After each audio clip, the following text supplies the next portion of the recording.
Development of the cochlear innovation. Thanks, Peter. Thank you. So now this is a bit different to... can I get the slides up? No, I have to do it, right. I'm a little rat now. Yeah, and you explained it to us in great detail so we understand. Okay. So actually, while we're waiting for the slides, just to let you know that for those people who aren't aware, we've got the celebration of the 25th anniversary of the Audiology program in Auckland on the 10th to 11th and 12th of September. And so hopefully a lot of you have already received emails about that, but I'm getting a lot of nodding heads. Yeah, I know. So it's going to be on in Auckland, and we've got a symposium about research, and there's a dinner on the Saturday night, there's a cocktail party on the Thursday night, sorry, dinner on the Friday night. So there's something coming out to everybody, hopefully within the next week. And so it would really be wonderful if you can all be there and enjoy just catching up with old friends, and also just hearing a lot about some of the exciting research that's going on around the country. So what I'm going to talk about today is very different to probably what you've been listening to already. But one of the reasons for doing this is I want to talk about some of the work which we've been doing over quite a period of time, looking at aspects of how the innovation of the cochlea and the cochlear nucleus develops. And one of the reasons for talking about this is, as I say, I haven't really talked about it before, but we're really interested in trying to move some of this work into more clinical areas, or certainly thinking about it in terms of degenerative changes in the ear and in the cochlear nucleus. And we'd be really delighted to get more engagement with some of the clinicians who might be interested in doing research and being part of a multidisciplinary team looking at some of the whole processes about degeneration of the auditory nerve. So what this is about is about a program which we focused on the development of the nerve and the cochlear nucleus. So we're looking at rodents. We're mostly working with rats and mice. And as I said, a lot of this is actually thinking about some of the issues around developmental abnormalities. How do these actually develop, and what might be the downstream consequences of that?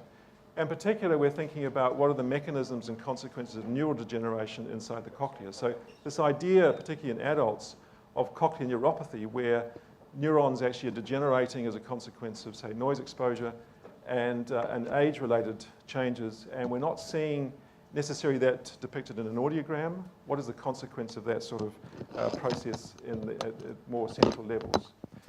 I can't cover all of the things, so I'm going to talk a lot more about some of the cochlear work which has been undertaken, and just think about some of where that's going in terms of possible clinical work. So some of the questions we've got really is really around what is the sequence, what are the critical periods, what is the regulation of the normal development of the auditory nerve, and how that connects with the sensory cells, and how it also then projects and forms the networks within the cochlear nucleus. And then thinking more about what happens if you perturb that during these critical periods, or you perturb it during its development. For example, we've been doing some work looking at what's the impact of conductive loss. So if you produce a conductive loss in an animal, what happens to a lot of these changes actually in the central nervous system? What happens with perinatal hypoxia? So we've got some models at the moment looking at hypoxia, and particularly extreme hypoxia, and thinking about how that impacts on neural development. And these have really quite significant clinical implications, as you probably are aware. And as I said, we want to go and look at some of the impact of what we sort of term cochlear neuropathy, and which is sort of becoming a more substantive term in the literature, and look at how that impacts on central connections and processing in adults. And here we're thinking more around doing behavioural studies as well as electrophysiological studies to look at the processing problems. So the approaches that we have, these are all animal models. So we use mice and rats. We also have some work going on in guinea pigs. We use a lot of different techniques, anatomical techniques, molecular techniques. We have a number of electrophysiological processes, and particularly building a collaboration with some people at Otago to be able to do this in living animals as well as in vitro ones, which is where we're taking the tissue out of the ear, or taking it out of taking slices of the brain, for example, and then studying the electrophysiological responses under in vitro places. We also have real-time imaging techniques to be able to look at how the cochlear tissue develops. You can take the tissue out of the ear, put it under a dish, in a dish, watch it developing, and measuring some of the molecular and structural changes that actually occur as the innovation and so forth occurs. We're building up techniques to look at behavioral assessments. But one of the other things which is really interesting is we're starting now to work with some adult human tissue, which is of the brain, which is coming from the brain bank at the University of Auckland, and starting to do some work looking at things like the relationship between changes in these tissues and conditions like Alzheimer's and Parkinson's and so forth. Now, all of this work is done by quite a lot of different people, and I just wanted to point out the work by, I'm going to talk a lot about the work by Megan, Lin Chen Huang, Cherry Mao, and I won't talk so much about Nishani's work, but these are people who have contributed enormously to the work I'm going to talk about. And I just want to also point out another group here with Courtney, Adelina, Tamina, and Charlotte Gordon, all audiology students who have also contributed to this work. So just, can I have the lights down a little bit? Please, thanks. So just thinking about the primary auditory synapse. I'm going to talk very much about the cochlea and rather than some of the central processes. So the area we're talking about really are the hair cells inside the cochlea, and we've really focused a lot on the innervation of the inner hair cells, not so much the outer hair cells, although we'll talk a bit about that.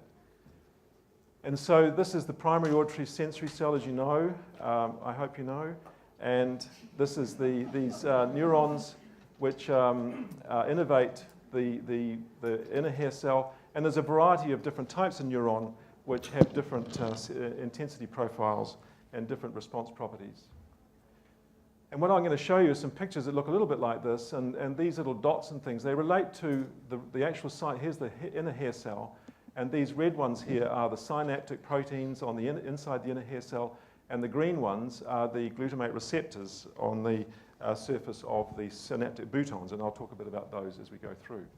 And so we're very interested in how does this innervation occur. So once the neurons actually come in and form a synapse with the inner hair cell, how do they get there?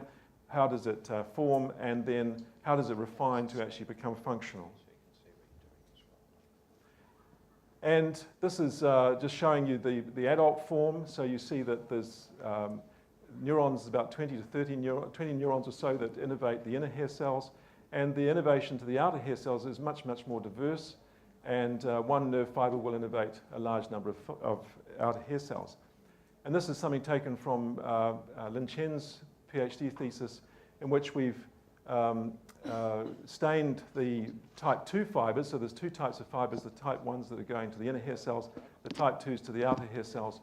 And the type 1s are in red, as you see here where the inner hair cell region is, and the type 2s are in green. And you can see that the majority of nerve fibers here are the spiral ganglion cells are the type 1s compared with the type 2s, which are not so abundant. And another peculiarity or important thing about the hair cell is it has this thing called a ribbon synapse. So here's the hair cell. At the base of the cell, here's the neuron, here's the bouton. And this structure here, this thing called a ribbon, you can see it actually in an electron microscope here, is a structure that enables, it's like a conveyor belt if you like, and all the vesicles containing glutamate are sort of attached to that, and they shuttle to the membrane. So you have this very, very rapid timing mechanism which will enable the release of neurotransmitter in response to a stimulus.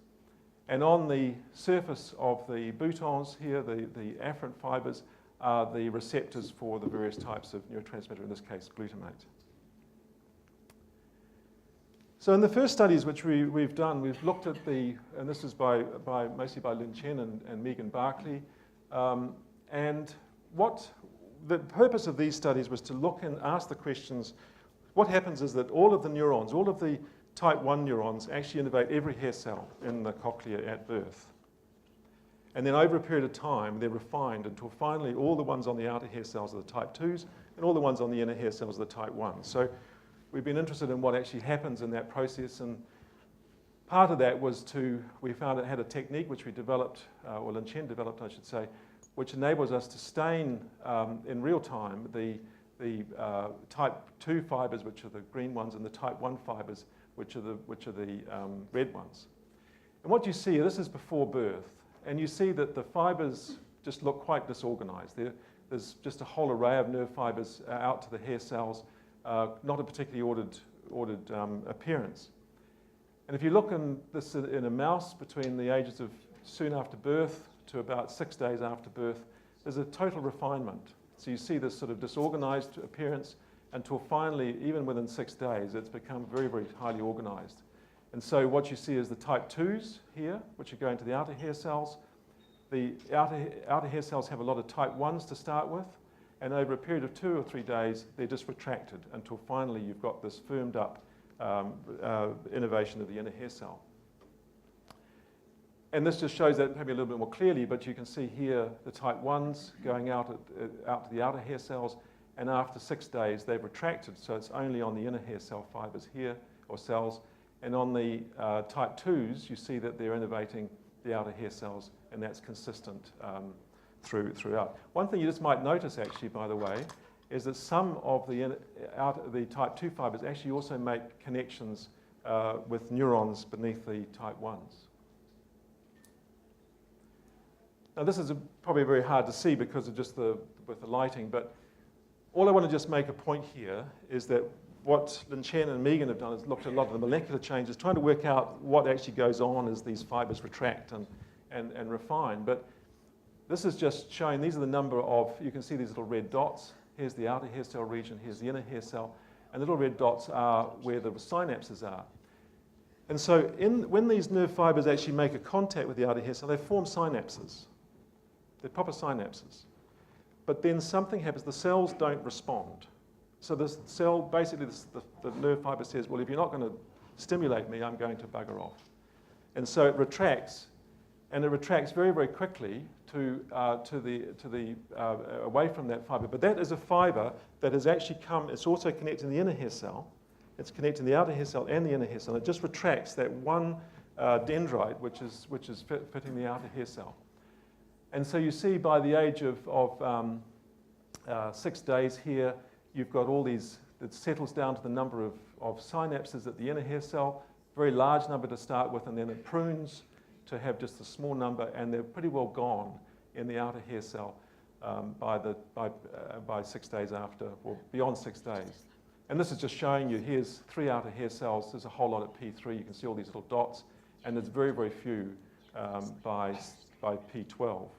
And this just shows you that these neurons are just disappearing after 6 days. And we're able to, if you correlate this with the, this is probably too difficult now to see because of the color, I'm sorry, but if you do a comparison between the ribbon, which is the protein we're able to focus on here in red, and the synapses, the synaptic proteins, the glutamate receptors in green, you can look at the relationship between these two things under the microscope, and you can see that the outer hair cell does form proper synapses, but because they don't appear to be functional, that's when they disappear. And you only find that these, and it's very hard to see here, but you only find the ribbon, it's only when the ribbon and the glutamate receptors are actually opposing each other will it form a proper synapse. So you end up with a lot of ribbons inside the cell, a lot of synaptic proteins inside the cell, which then actually don't find themselves against a glutamate receptor block, so therefore they just disappear because there's no functional connection. So you have to have this correlation between the two for it to form. So from a lot of work, the summary we can come to is that if you look at the inner hair cells and the outer hair cells, at birth, every cell receives all the type 1 neurons. Everything goes to pretty well every cell.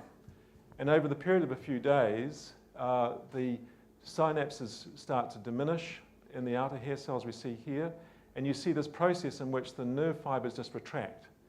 And the synapse that's left forms a proper synapse with the type 2s, and that becomes mature, and the same thing occurs by P12, or about 12 days after birth and into the adult. You've seen this whole thing firming up. Certain proteins now become expressed, and these neurons actually now have the ability to be activated. And so this process seems to have this process of outgrowth, where it forms the synapses. It then has a period of refinement and then retraction. And that whole process occurs in the mouse anyway over a period of about 4 or 5 days. So what about, how does that relate to hearing? What does this mean in terms of how the animal hears? Well, this is some work that Courtney Manderson did for her master's thesis, in which she actually looked at the onset of ABR, using ABR in this case, to look at the onset of hearing. And this is a mouse at P8, and at P8, even though these neurons have actually established, these animals don't hear. There's no response. And so if you look at the audiograms from the ABR, you see that over a period of time, they get more and more sensitive, and we call this period in which it gets sensitive over a period between about P12 and P15, the onset of hearing. It's way, way after the time in which the neurons have actually established. So even though the neurons have actually established, the cells we know are actually activated, there's no synchronized impact, or there's no hearing, if you like, from those neurons. So the question is sort of quite interesting then, is, well, if these neurons are not being stimulated by sound, what keeps them active? What makes them function? If the neuron needs activity to maintain the connection, how does it do that? If there's no sound coming in, if there's no activity. What's interesting is that in the period prior to the onset of hearing, the hair cells become active. The inner hair cell in particular starts bursting with spontaneous neural activity, and it stimulates the neurons that then sends messages to the brain. And we believe that those messages then, and there's a lot of work now that shows that those messages are critical for setting the pattern all the way up to the cortex. And the organ of corti bursts in this way, the spontaneous activity differentially along its length, so that the basal turn and the apical turn are doing it differentially, so it's actually forming a tonotopic pattern all the way through to the cortex. And so that bursting of activity is essential, the spontaneous activity is essential for setting the relationship so that when the sound and the ear opens and it can now become active with airborne sound, this spontaneous activity turns off or diminishes, and the sound-mediated activity increases, as you saw, with that increase of threshold. Yeah. These are days after birth, sorry, yes. So the other one, yes, so these are when it's born. So this is sort of getting into probably 30-week sort of gestation, if you think about it in terms of a human.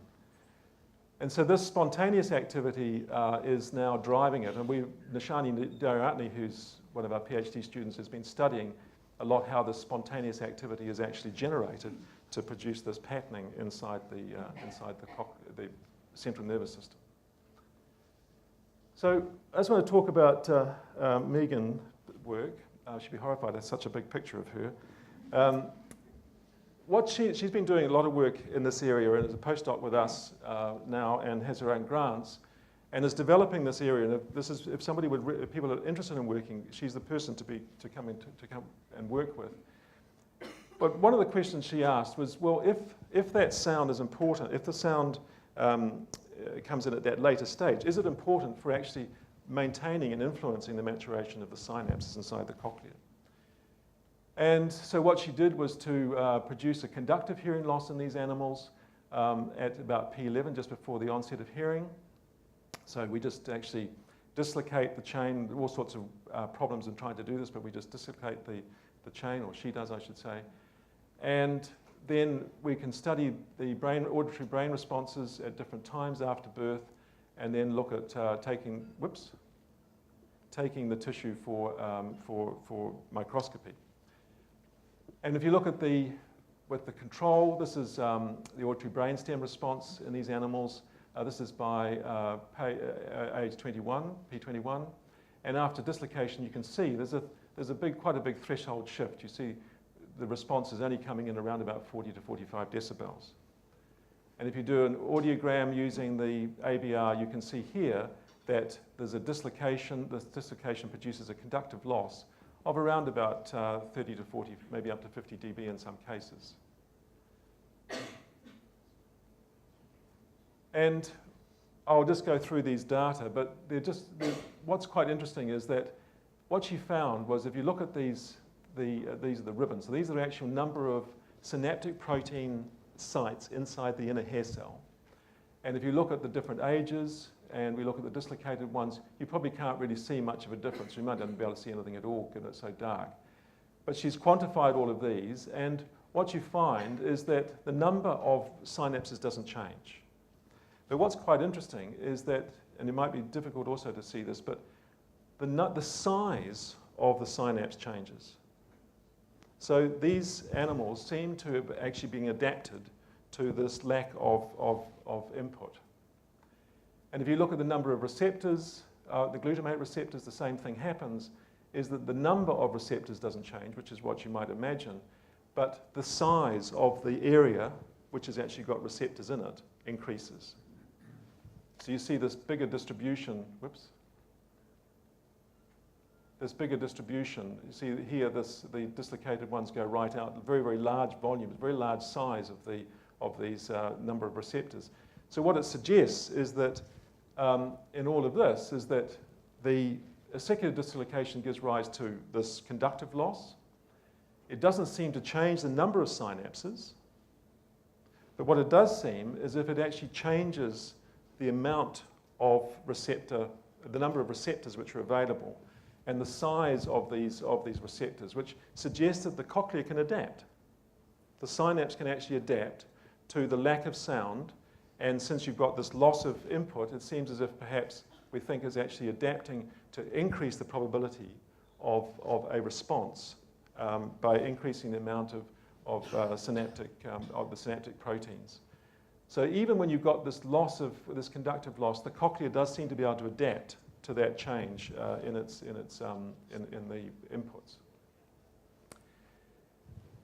So just coming up to the end, the next things which we're thinking about, and some of the work which is going on at the moment, just give you a little bit of a taste of it, is thinking about the impact of hypoxia on the cochlear nucleus and some of the auditory processing. And we started off doing this thinking whether it had any effect on the cochlea if you made these animals hypoxic. So these are just after birth, when they're P0, just born, or even prior to that, we make them hypoxic, quite severely hypoxic, and then it's sort of almost mimicking what might be happening at birth with asphyxia. And what you see is that this is an ABR in a number of animals. You see the wave 1 and the variety of waves here. And what you see in the animals that are made hypoxic, there's no change to the early waves, but you see all this distorted morphology in some of the later waves. And Cherry Mao, who did this for her honours project, she did some calculations and showed that there's a big change in latencies and quite a change in some of the later waves, suggesting that the hypoxia is having an effect on the central processes and central processes in the auditory system, particularly around the cochlear nucleus. So what we've then gone on to do, and what Megan's doing now, is looking more at what happens if you, inside the cochlear nucleus and with severe hypoxia. And she's only just, these are very preliminary data, but this is just, by the way, is an image from Adlena's work when she did her master's with us last year. And you can see here, this is just the cochlear nucleus, the dorsal cochlear nucleus and the ventral cochlear nucleus in the mouse. And what Megan's just started doing is analysing, first of all, the number of neurons which exist in here before and after hypoxia. And what we see, which is kind of interesting, is that there's a reduction in the volume and the number of neurons inside the ventral cochlear nucleus and no change to the dorsal cochlear nucleus. So hypoxia certainly seems to be having an effect, and we're now going on to look at what the consequences are of that and what neurons are actually being affected. The other thing which we're doing is looking at, with the development of the dorsal cochlear nucleus, and then looking at what happens if we remove or change the cell population by destroying various neurons inside the cochlea. What happens to the development of the dorsal cochlear nucleus with peripheral neurodegeneration? So that's some work which is just on its way now. Cherry Mao has done a huge amount of work looking at how the cochlear nucleus develops in the mouse, and both physiologically and morphologically. We're now taking the next step, which is to look at what happens if you perturb some of these things and remove some of the peripheral neurons, and what happens to the development of the nucleus. And the other thing which Megan is looking at is I mentioned that there are different populations of neuron inside the hair cell, so attached to the hair cell. They have different response properties. And the question is, well, how do those develop? Because it appears that they all start off the same and then they become different over time. And so she's just having a look at some work at that. So that's another project. And there was a final one which I was going to talk about, but I think we'll just leave it at that. And I put this here because it looks like a question mark, so I thought it's reasonable. Okay, thanks.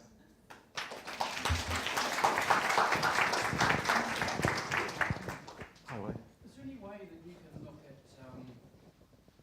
stimulating it so that the disassociation doesn't occur and actually see what happens to the cochlear?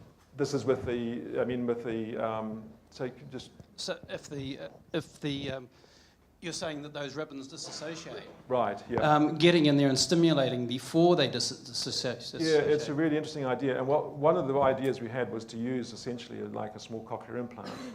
And so you stimulate it. One of the problems of these animals very young, the cochlea is very hard, was actually very soft, but it's very difficult to get into and to do that. So what we were thinking was actually just putting a sort of a big ball electrical stimulation sort of close by and just stimulating it. See if you can actually maintain those. It's a really good question.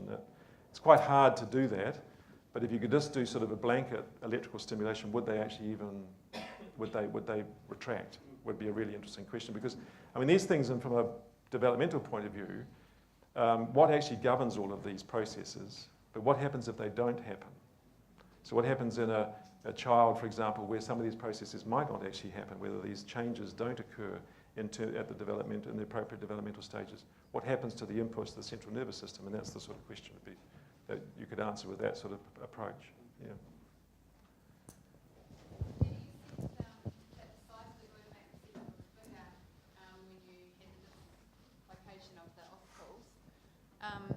So thinking about that in a baby, if their ear canals were blocked post-birth, it's the same thing, isn't it? If they stayed that way.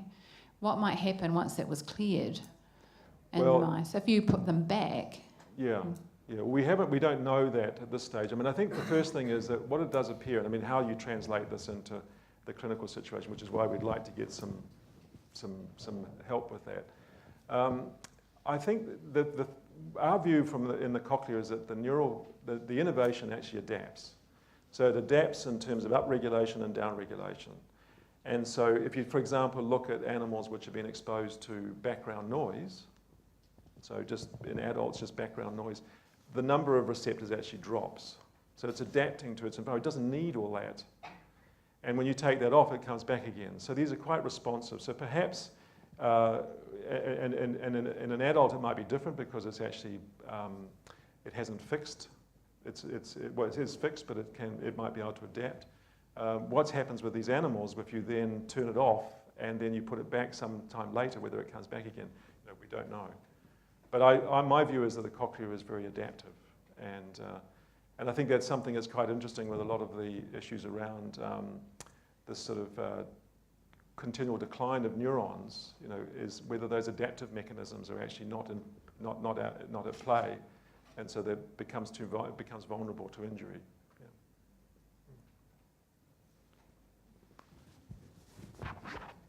Johnny.